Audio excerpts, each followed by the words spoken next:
तो hello how are you, कैसे हो सब दोस्तों। तो भाई आज आज का ना वीडियो थोड़ा सा अलग है, क्योंकि भाई आज हम देखने जा रहे हैं भाई ध्रुव राठी का नया वीडियो आया है। उसका टाइटल भाई तुम्हें ही पता कि धुरंधर वाला है। और धुरंधर का सीन भाई सबको पता कि क्या ही है भाई, क्योंकि एक देश की भाई वो वाली मूवी है कि जिसमें भाई पूरा रियलिटी दिखाई गई है। हमारे जो एजेंट जाते हैं भाई इंडिया से बाहर थोड़ा पाकिस्तान में जो, और भाई उसके ऊपर ध्रुव राठी का लोग वेट भी करते हैं कि भाई कब ये वीडियो डालेगा कब, क्योंकि ये भाई है तो थोड़ा सा देखो भड़वाई।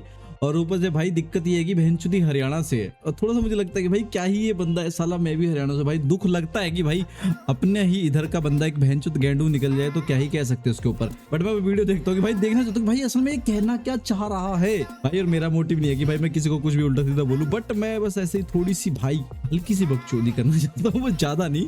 बाकी चलो भाई मिलकर देखते हैं कि ध्रुव राठी आखिर में कहना क्या चाह रहा है भाई। आता हूँ फिल्म बनाएगा भाई, ठीक है। एक फिल्म जिसमें हमारा मेन किरदार है एक स्पाई, एक भाई जासूस इसने जिसे एआई क्या है इसमें, ये वाला फेस इसने चेंज कर दिया कि भाई बहनचोद कभी धुरंधर वाले इस पे स्ट्राइक ना मार दे, कॉपीराइट स्ट्राइक। क्या भाई, सच में भाई। ओके भेजा जाता है पाकिस्तान में आतंकवादियों के नेटवर्क्स को इन्फिल्ट्रेट भाई, करने के इसने लिए। बंदे का फेस चेंज कर दिया पूरा भाई, बेचारे को रहने देता भाई। ये एक बड़ा सीक्रेट ऑपरेशन है जिसे हम नाम दे देते हैं ऑपरेशन भवंडर। ओ, ये फिल्म क्या में भाई, आगे आप देखते हो इसने नाम भी चेंज कर दिया। क्या बकचोदी है ये। कि कैसे हमारा जासूस बड़ी मेहनत से काम कर रहा है, ढेर सारे इंटेलिजेंस इनपुट्स वो अपने बॉस और रॉ के चीफ को भेजता है। एक दिन ऐसा ही एक इंटेलिजेंस इनपुट 2018 के समय में उसे पता चलता है। वो अपने बॉस को बताता है, सर 2019 के अर्ली में कहीं ना कहीं एक बड़ा धमाका होने वाला है। 2019 भाई क्या बात है। ताज होटल भाई, वो तो ताज होटल पे हुआ था ना अटैक 2008 में। तो 2019 वाला कौन सी स्टोरी सुना रहा भाई ये। बॉस उसे बोलते हैं जल्दी से जल्दी ज्यादा से ज्यादा इंफॉर्मेशन निकालने की कोशिश करो, Okay. समय नजदीक आ रहा होता है। कहानी में बहुत सारे ट्विस्ट आते हैं और हमारा जासूस ऑलमोस्ट पकड़ा जाता है, लेकिन किसी ना किसी तरीके से वो फाइनली सक्सेसफुल रहता है। एक दिन वो अपने बॉस को फोन करके कहता है, सर पता लग गया, 14 फरवरी 2019 को पुलवामा में एक आर्मी की कॉन्वॉय भाई ये क्या बहन जो सच में बावली गांड है क्या भाई। ये बहन जो स्टोरी थी ये 2000 उस वाली 8 वाली जो तुम्हारी ताज होटल वाली थी, उसके ऊपर भाई जो अटैक हुआ था। बहन जो पुलवामा वाली घुसेड़ रहा, उसमें सेम बंदा सेम स्पॉट पे, सिर्फ इसने भाई वो चेंज कर दिया। क्या बहन चूतिया क्या भाई उसे ये आतंकवादी निशाना बना रहे हैं। बॉस जासूस का धन्यवाद करते हैं और तुरंत जाकर प्रधानमंत्री के ऑफिस में ये इंफॉर्मेशन देते हैं। सीधा प्रधानमंत्री से कहते हैं। अच्छा अब समझ में आया भाई, एक्चुअल में अब समझ में आया कि ये क्या कहना चाह रहा है। समझ गया, देखो ये तो मुझे पता था भाई, ये कांग्रेस का 14 है, कन्फर्म है भाई। मेरे काफी निकल रहे हैं भाई आजकल हरियाणा में से, बहन चो समझ में नहीं आता भाई कौन कौन भाई चमन चूतिया बहन चो बिक जा रहा पैसों में, ठीक है। इसका तो कन्फर्म है कि भाई आम आदमी का था ये, अब कांग्रेस का भी है, कांग का भी बादशाह तो है ये। बट भाई इसने भाई पूरी स्टोरी चेंज कर दी ताकि भाई लोग है ना कांग्रेस वाली उसके ऊपर से हटके कि जो कांग्रेस को लोग भाई बोल रहे हैं गंदा बुरा भला कि भाई उस टाइम में उसने कुछ किया नहीं, कि उसकी जगह शिफ्ट हो जाए मोदी पे। भाई कितना भयंकर बावली गांड लूंडा है भाई ये। 11 इंटेलिजेंस इनपुट्स आए हैं सर, हमें इस कॉन्वॉय को बाय रोड नहीं भेजना चाहिए। आतंकवादी हमला होने का चांस बहुत ज्यादा हाई है। यहाँ पर हमें प्रधानमंत्री के चेहरे की एक झलक देखने को मिलती है, सफेद दाढ़ी और भाई शिट भाई, क्या क्या क्या बनता है भाई। भाई क्यों ही भेजता कॉन्वे को जब खबर आ जाती कि भाई वहां से ऐसा सीन चल रहा है। क्या ही बोलूं मैं फिल्म में भाई। उन्हें नाम दिया गया है मिस्टर सुरेंद्र गोविल। ओहो। हमारे जासूस और उनके बॉस को लगता है कि उन्होंने अपना काम बखूबी निभाया, लेकिन 14 फरवरी 2019 अब फिल्म में यहाँ पर एक पूरा रेड स्क्रीन आ जाता है। फिल्म में यहाँ पर आपको पुलवामा हमले की असली फुटेज देखने को मिलती है। हालांकि ये फिक्शनल मूवी है, लेकिन फिल्म में हम इस पॉइंट पर असली फुटेज दिखाते हैं। पाकिस्तान में बैठे आतंकवादी इस हमले की खबर सुनकर नारे लगाने लगते हैं खुशी के मारे, और हमारा जासूस जो उनके बीच बैठा था वो चौंक जाता है देखकर। उसका दिल सही में दहल जाता है। उसके चेहरे में कहीं ना कहीं एक डर की झलक देखने को मिलती है, लेकिन आतंकवादी इतनी खुशी मना रहे थे कि वो नोटिस नहीं करते। अगली बार भाई इसने पूरी स्टोरी घुमा दी। वो हमारे अक्षय खन्ना का तो चेंज कर देता भाई, वो तो सेम का सेम है भाई।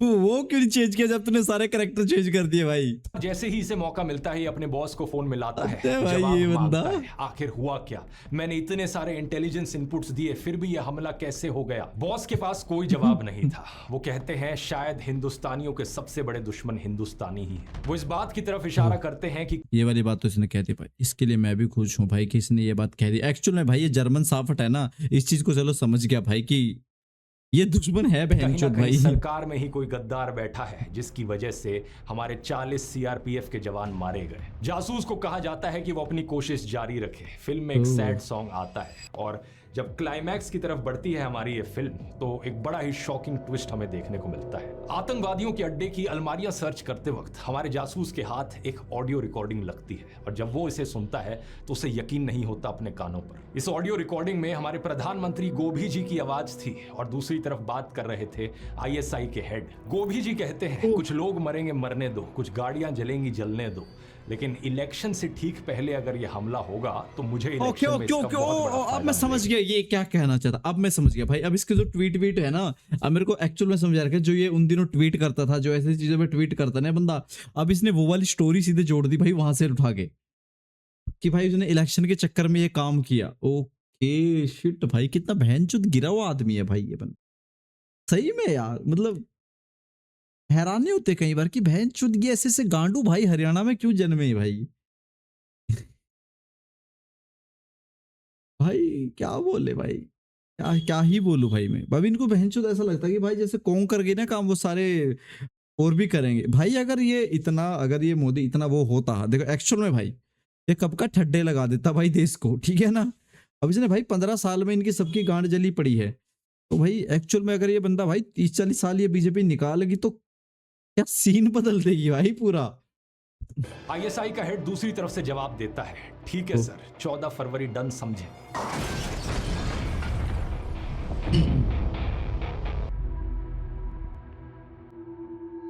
आप बोलोगे लेकिन ये तो कभी असली में हुआ ही नहीं, तो मैं कहूंगा कि मैंने कब कहा ये असली में हुआ। मैंने तो फिल्म के सीधा शुरू होने से पहले डिस्क्लेमर लगाया था कि ये तो फिक्शनल फिल्म है। लेकिन फिर आप पूछोगे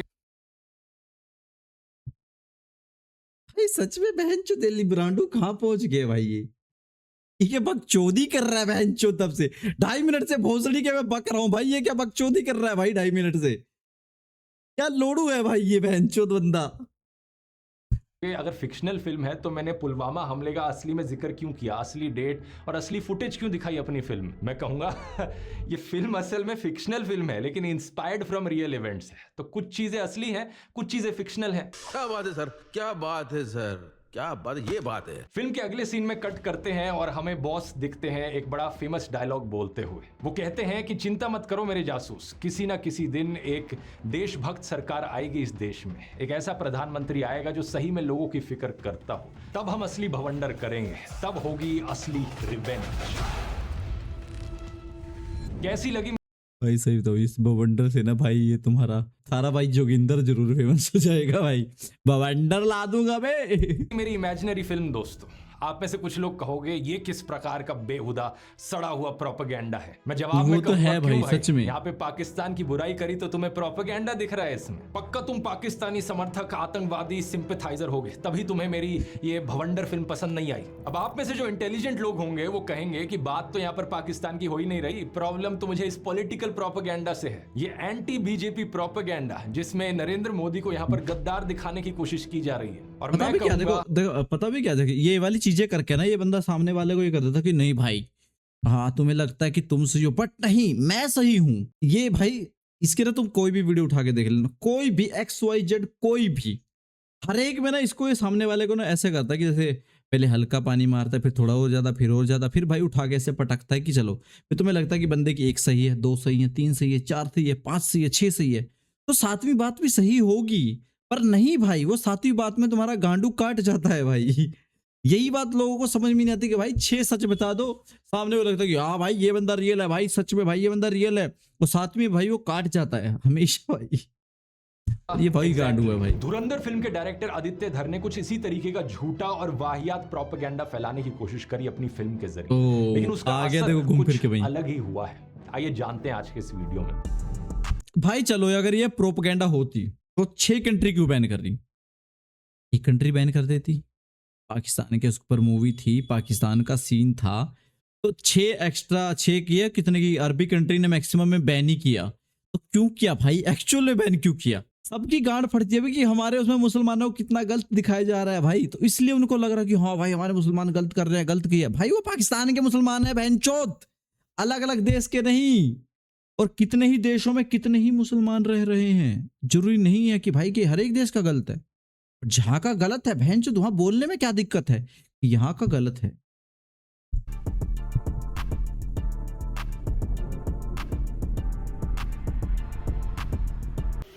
ऋतिक रोशन ने कहा कि भले ही फिल्म की पॉलिटिक्स से वो सहमत ना हो, भले ही वो बहस कर सकते हैं फिल्मकारों की जिम्मेवारी को लेकर, लेकिन स्टोरी टेलिंग बहुत अच्छी थी। और एक भाई सच बताऊं, मैं इसकी जली हुई थी भाई ऋतिक रोशन की, बिकॉज ऑफ इसकी जो सेटिंग है, जो इसकी मैडम है भाई, वो धरने पे बैठी हुई थी कि धुरंधर भाई नहीं हो लगनी चाहिए भाई, उसमें गलत दिखाया जाए। वो भाई पहले ही भाई उधर लेना पड़ेगा बंदे को भाई, उसकी साइड मजबूरी थी ऋतिक रोशन की भाई, क्योंकि खुद वो गंडजली मूवी दे रहा है भाई, उसमें घंटा नहीं कुछ समझ में आता आजकल हमें। मैं सच में देखने ही नहीं गया भाई ऋतिक रोशन की झांटू फिल्म आज तक कोई। अब एक सिनेमा के स्टूडेंट के रूप में उन्हें बहुत कुछ सीखने को मिला। शानदार। तो बेसिकली उनका मतलब यह है कि भले ही प्रोपेगेंडा है लेकिन फिल्म अच्छी बनाई है। लेकिन मैं यहां पर कहूंगा दोस्तों कि भले ही फिल्म कितनी भी अच्छी क्यों ना हो, लेकिन आखिर में है तो प्रोपेगेंडा ही। हिटलर के समय में नाजी प्रोपेगेंडा फिल्म मेकर लेनी रिफेनस्टाल ने फिल्में बनाई जैसे कि ट्रायम्फ ऑफ द विल, जिनकी फिल्म की टेक्निक की बहुत तारीफ हुई। ऊपर से हिटलर की विचारधारा को बढ़ा चढ़ाकर दिखाने वाली ये झूठी प्रोपेगेंडा फिल्में अपने समय में बहुत प्रॉफिटेबल भी थी। अपने साल की सबसे बड़ी बॉक्स ऑफिस हिट्स भी बनी ये फिल्में जर्मनी में।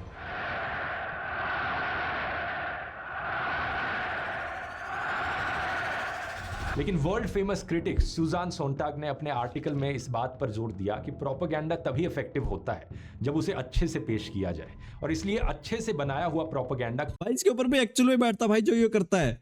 इसके कैस के तो कई चेले भी है जो एक्चुअल में भाई एक्सट्रीम लेवल पे कर जाते हैं, सामने वाले को लगता है कि भाई क्या सच बोल रहे हैं ये, और वो एक्चुअल में होता नहीं भाई सच में। ज्यादा खतरनाक है। द ताज स्टोरी और बंगाल फाइल्स जैसी फिल्में इतनी खतरनाक साबित नहीं हुई क्योंकि वो बकवास फिल्में थी।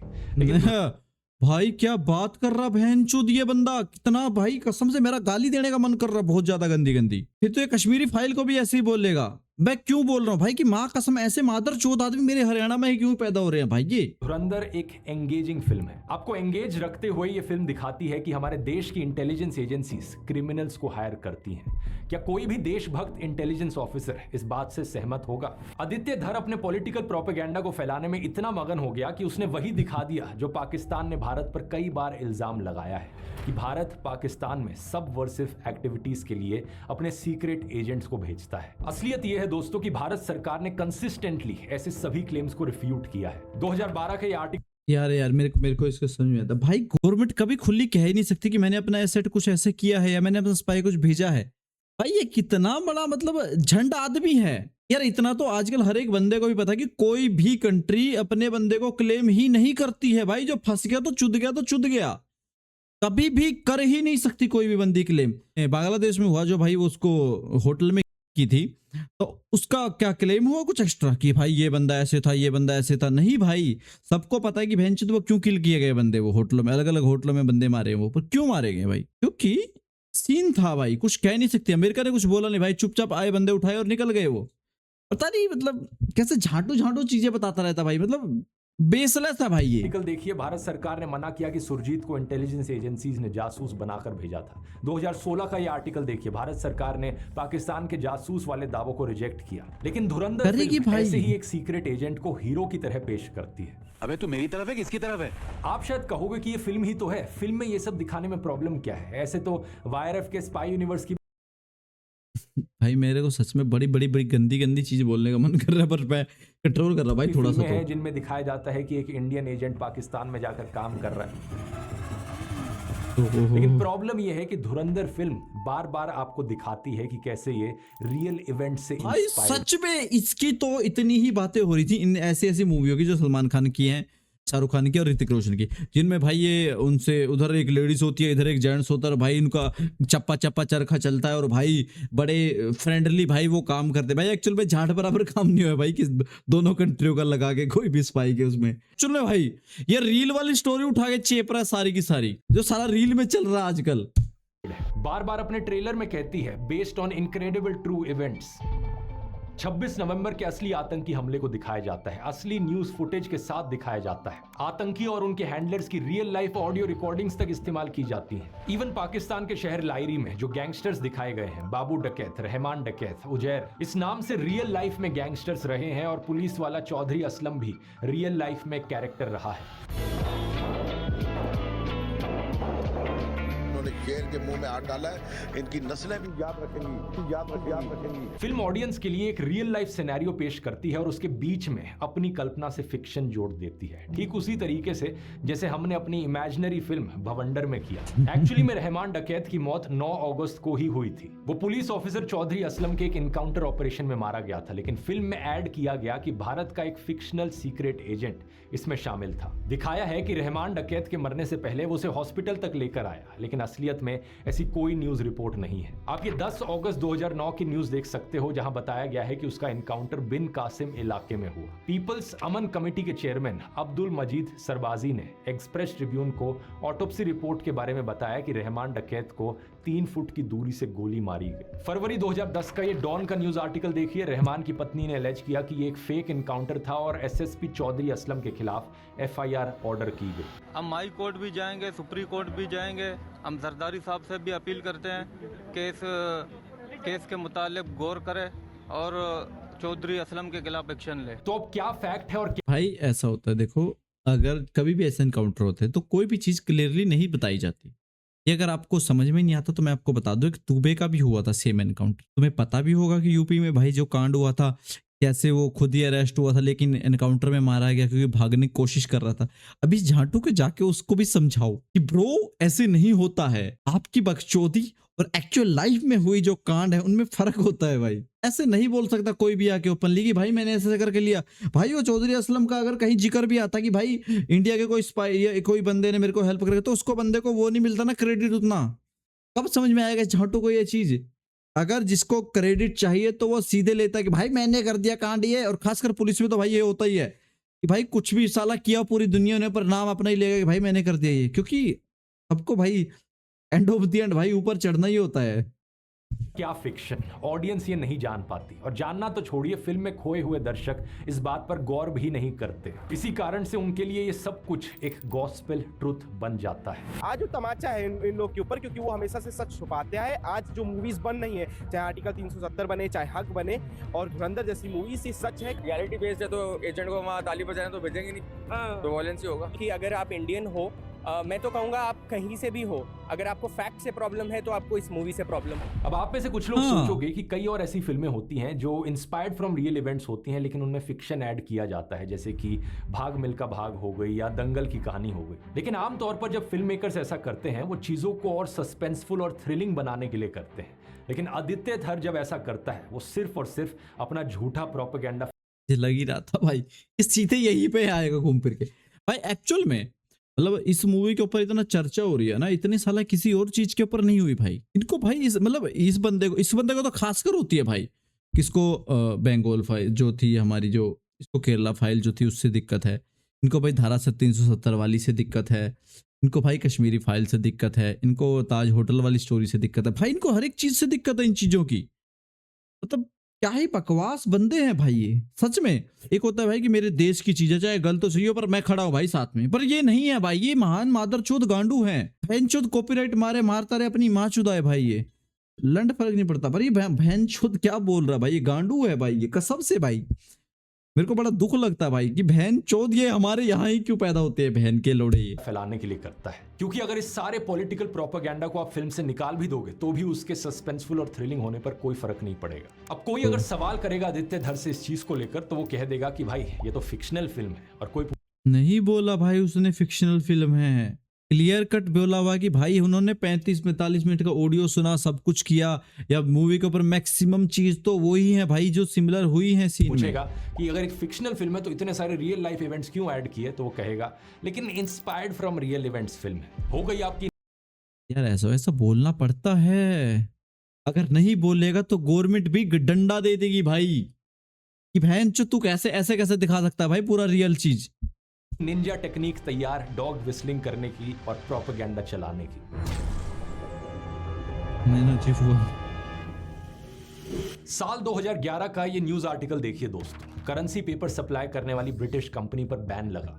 Minister of state for finance नमो नारायण मीना ने राज्यसभा को बताया कि ब्रिटिश कंपनी डेलारू का भारतीय रिजर्व बैंक नोट मुद्रा प्राइवेट लिमिटेड के साथ एक कॉन्ट्रैक्ट था बैंक नोट का पेपर सप्लाई करने के लिए। अब जुलाई अगस्त 2010 में यह बात नोटिस में आई कि डेलारू द्वारा सप्लाई किया जा रहा पेपर प्रिस्क्राइब्ड स्पेसिफिकेशंस के मुताबिक नहीं था। कंपनी ने बाद में इस कमी को स्वीकार किया, जिसके बाद मनमोहन सिंह सरकार द्वारा इस ब्रिटिश कंपनी को सिक्योरिटी क्लियरेंस मना कर दी गई। आगे देखिए आर्टिकल में क्या लिखा है। इन्फोर्समेंट एजेंसीज ने जो रिसेंटली जाली करेंसी पकड़ी थी उनकी क्वालिटी लीगल करेंसी नोट्स के जैसी थी। इंटेलिजेंस रिपोर्ट्स ने सजेस्ट किया कि पाकिस्तान में हाई सिक्योरिटी प्रेस में जाली नोट छापे जाते हैं और भारतीय अर्थव्यवस्था को हिलाने के लिए भारत में स्मगल किए जाते हैं। इस न्यूज आर्टिकल को पढ़कर आपको क्या फीलिंग आ रही है? यही ना कि हमारी इन्फो।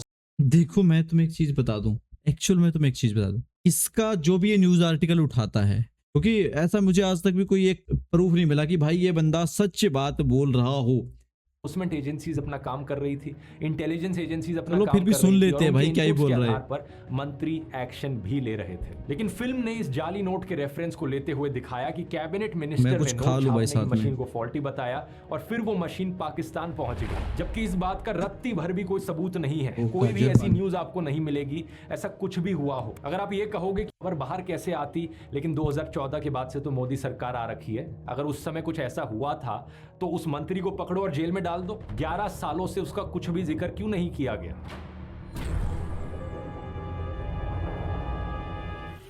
इसी तरह फिल्म में दिखाया गया कि 26/11 हमले से पहले इंटेलिजेंस इनपुट्स मौजूद थे।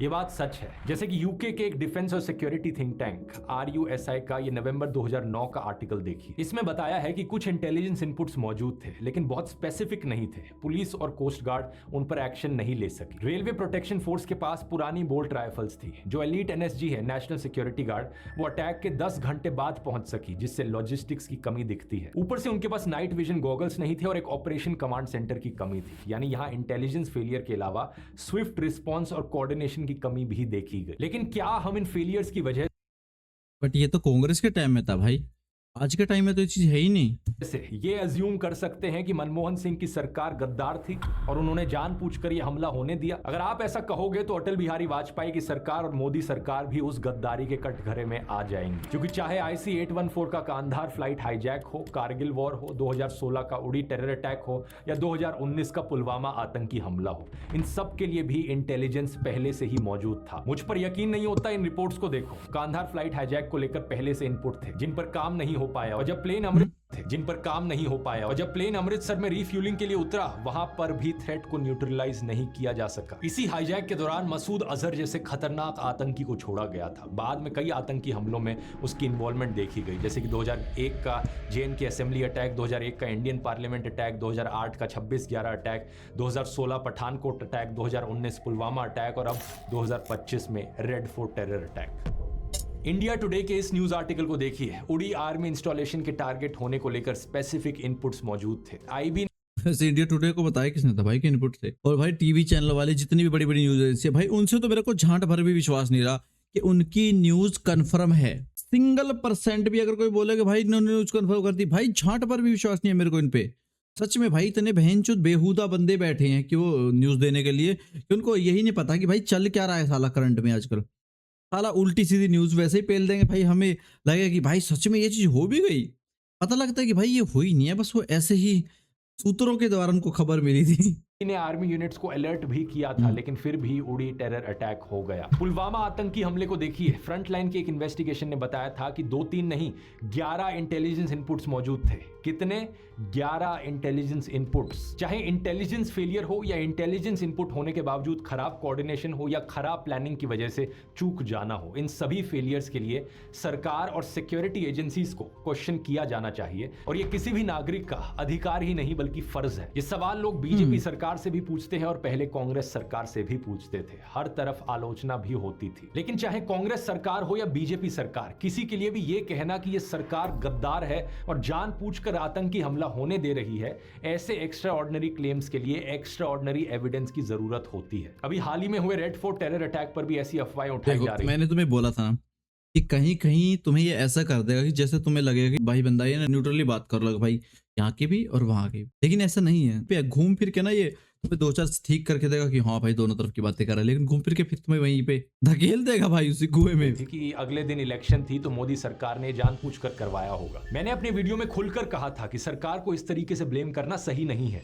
मैं मानता हूं कि इस सरकार ने ऐसे कई काम किए हैं जिससे इन पर बिल्कुल ट्रस्ट नहीं किया जा सकता, लेकिन इस तरीके से बिना किसी सबूत के इस तरीके से कंक्लूजन पर पहुंच जाना यह भी बहुत गलत है। लेकिन सोचकर देखो, अगर कोई फिल्म डायरेक्टर पूरी की पूरी फिल्म इस चीज पर बना दे, इंस्पायर्ड बाय ट्रू इवेंट्स, और फिर डायलॉग डाला जाए फिल्म में कि यह सरकार देशभक्त नहीं है, तो आपको कैसा लगेगा? आदित्य धर बीजेपी के तलवे चाटने में इतना खो गया कि उसने यही बेवकूफी कर डाली। वैसे शायद इसको बेवकूफी नहीं कहना चाहिए। नाजी प्रोपेगेंडिस्ट लेनी रिफेनस्टाल, जिसका मैंने वीडियो में पहले जिक्र किया था, वो हिटलर के मारे जाने के बाद कुछ ऐसा ही कहती थी कि मैं तो बस एक मासूम सी फिल्म मेकर हूं, मुझे बस अपनी आर्ट से मतलब था, जो चल रहा था मैंने उसे डॉक्यूमेंट कर दिया। Großartige Inszenierung. Wer hat die gemacht? Wer hat das erfunden? Hitler und Speer haben das gemacht. Ganz alleine. Ja, ganz alleine. Ich Nein. hatte damit nichts. Ich wusste gar nichts. Ich hatte keine Ahnung davon. Ich wurde.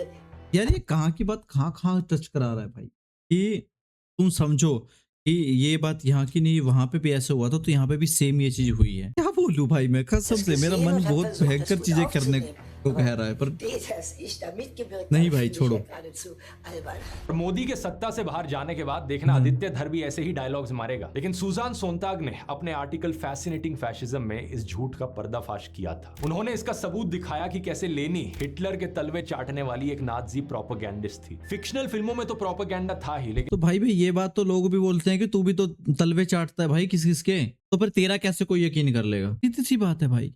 Sujan ने लेनी की documentaries पर भी सवाल उठाया कि किस तरह उसने low angle shots, monumental framing, tracking shots का इस्तेमाल करते हुए नाजी फिगर्स को एक आकर्षक स्पेक्टिकल की तरह पेश किया। Da ist mir der Gedanke gekommen, wenn ich eine dieser Reden Schiene, eine Rundschiene lege, dann ist die Rede interessanter, als wenn ich sie von einem Standpunkt aufnehme. सच बात ये थी कि उसकी फिल्मिंग टेक्निक उसके प्रोपेगेंडा इंटेंशन के साथ 100% sink में थी। इसलिए ऋतिक रोशन जी इस बात को समझिए कि भाई मैं अभी भी बोल रहा हूँ, ऋतिक रोशन की जो मैडम थी वो बैठी थी भाई वहां पे, वो इसलिए अपनी ऐसी तैसी करवाने आ गया भाई। आदित्य धर के प्रोपेगेंडा और फिल्म टेक्निक को अलग अलग करके नहीं देखा जा सकता। आदित्य धर कोई बेवकूफ नहीं है, वो प्रोपेगेंडा का बवंडर चलाने वाला धुरंधर है। अब सरकार को तो गद्दार डिक्लेयर किया सो किया, लेकिन इंटेलिजेंस ऑफिसर का क्या? फिल्म में दिखाया जाता है कि इंटेलिजेंस ऑफिसर को पता चलता है कि भारत पर अटैक होने वाला है, लेकिन उसने सोचा कि ये सरकार तो गद्दार है, इसलिए छोड़ो, क्या ही कुछ करना, इस इंफॉर्मेशन को बस अपने पास रख लेता हूं। सुशांत सिन्हा जैसे जोकर बता रहे हैं कि इस इंटेलिजेंस ऑफिसर अजय सान्याल का किरदार अजीत डोभाल से प्रेरित है। अजय सान्याल के गेटअप में माधवन के किरदार में लोगों को मौजूदा वक्त में भारत के एनएसए अजीत डोभाल की साफ साफ झलक दिख रही। लेकिन क्या अजीत डोभाल खुद इस बात को लेकर सहमत होंगे कि ऐसा निकम्मा किरदार उनसे प्रेरित है? एक बार दोस्तों अपने दिमाग से कांग्रेस बीजेपी निकालकर सोचो, अगर आप भाई जो ये बात बोल रहे हैं ना, जो किरदार वाली ये बात बोल रहे, वो वाली में सेम जो सीन हुआ था, वो अजीत डोभाल ने भी बोला था कि भाई मैं फ्लाइट में था, जैसे जैसे बंदे हाईजैक हुए थे वहां पे जो सेम सीन जो दिखाया था, सेम सीन भाई उसने भी बोला कि हाँ भाई ये चीज हुई थी मेरे साथ। मैं इंटरव्यू देख ही रहा था, कई दिन, ज्यादा भी दिन की बात नहीं है, अभी थोड़े दिन पहले की बात, उन्होंने बोला कि भाई ऐसे हुआ था और ये चीज हो रही थी। अब वो देखने के बाद तो मेरे को भी लग रहा, पर अभी ये बहन चो देवी है क्या चुतियापा कर रहा फिर बीच में, इस झांटो को नहीं दिखाएगा, इसके वीडियो एडिटर को नहीं दिखाएगा वो वीडियो किसी ने भाई अभी इंटेलिजेंस ऑफिसर होते तो क्या ऐसे बिहेव करते? एक बार के लिए मान लेते हैं कि आपको सरकार के ऊपर डाउट है, तो क्या आप हाथ पे हाथ धरकर बैठ जाओगे? क्या अपनी तरफ से आप आखिरी कोशिश नहीं करोगे अपने देश को बचाने की? और कुछ और ही नहीं तो कम से कम मीडिया में तो लीक करा ही दोगे। जितने ईमानदार ऑफिसर सीधे आपके अंडर आते हैं, आप उनको लेकर कुछ तो करोगे ना। और ये भी नहीं कर पाए तो फ्रस्ट्रेशन में आकर रिजाइन तो कर ही दोगे कम से कम। या फिर 10 साल तक ऐसे ही खाली हाथ बैठे रहोगे और फ्री की सैलरी लेते रहोगे बस। सर इंटेल मिला है, इस पर तुरंत एक्शन लेना होगा, बट अभी नहीं। ये इंटेल तब काम आएगी जब कल ये पक्का 100% भाई ये इसी के खानदान से है भाई, जो मतलब भाई ये काम करते हैं। मेरे को काफी पता है भाई, मैं 5-10 तक तो मैं भी जानता हूँ भाई, जो ये इसी के वीडियो में लगे रहते हैं और भाई कि हाँ चलो सेम करते हैं भाई। ध्रुव जैसे चलेगा भाई उसके टेबन के चलेंगे भाई हम। की अवतार जन्म लेगा जब क्लाउड होंगे और बेनिफिट कर सकेंगे। सर यूपी के लिए भी एक इंटेल है, अभी नहीं। यूपी की इन्फॉर्मेशन को भी संभाल कर रखो। यूपी में एक दिन आएगा जब विन डीजल जैसा दिखने वाला एक सीएम एक दिन आएगा। अभी हमें सैलरी लेनी चाहिए, नहीं सैलरी लेना नहीं छोड़ना है, क्योंकि शुगर की कैलोरी हलवाई नुमा और ब्यूरोक्रेट की सैलरी बड़ी कसाई नुमा होती है। वैसे सैलरी से याद आया कि फिल्म में जो भारत के सीक्रेट एजेंट पाकिस्तान में काम कर रहे थे, उनकी सैलरी कौन दे रहा था? क्योंकि इनके हिसाब से तो सरकार गद्दार थी, तो वो फिर इस ऑपरेशन धुरंधर को कंटिन्यू क्यों होने दे रही थी? कुछ तो सेंस होना चाहिए था ना यहाँ पर। भाई इसको ना कभी पता ही नहीं कि भैंचो स्पाई होता क्या है, क्या कि भाई गया एक ऑपरेशन खत्म किया वापस आ जाए। अरे भाई झंडू आत्मा, एक इसको मैं एक बताना चाहता हूँ कि अपने एक इंडिया का ऑफिस बंदा था, अब वो बंदा एक अच्छे रैंक तक चला गया था भाई आर्मी में पाकिस्तान की। वो क्या करता था, सिर्फ इंटेल भेजता था। उसका काम ये नहीं था कि बीच में घुस के उल्टा सीधा कुछ काम कर रहा है, उसका काम था कि सिर्फ इंटेल भेजी, काम खत्म। क्योंकि वो वहां पे कुछ 19 किस करेगा भाई तो वो उल्टा फंस जाता। और इंडिया को चाहिए था कि भाई एक बंदा रहे कि साले वो कुछ भी करते हो लेकिन हमें थोड़ा सा पता रहे। अब ये बंदे को ना मतलब मैं क्या ही बोलूं इस चीज के ऊपर कि भाई इसको थोड़ा सा भी मतलब पता ही नहीं है कि भैंचो रिसर्च क्या होती है भाई। ये है कि कैबिनेट मिनिस्टर, सरकार और इंटेलिजेंस एजेंसीज पर सवाल उठाने के बाद आदित्य धर ने आपको भी नहीं छोड़ा। फिल्म में एक डायलॉग है जिसमें कहा गया है, हिंदुस्तान का सबसे बड़ा दुश्मन तो हिंदुस्तानी है। ये वही नैरेटिव है भाई, ये एक्चुअल में है जो करंट में चल रहा है। तो इस गधे को नहीं पता क्या भाई क्या चल रहा है सच में भाई।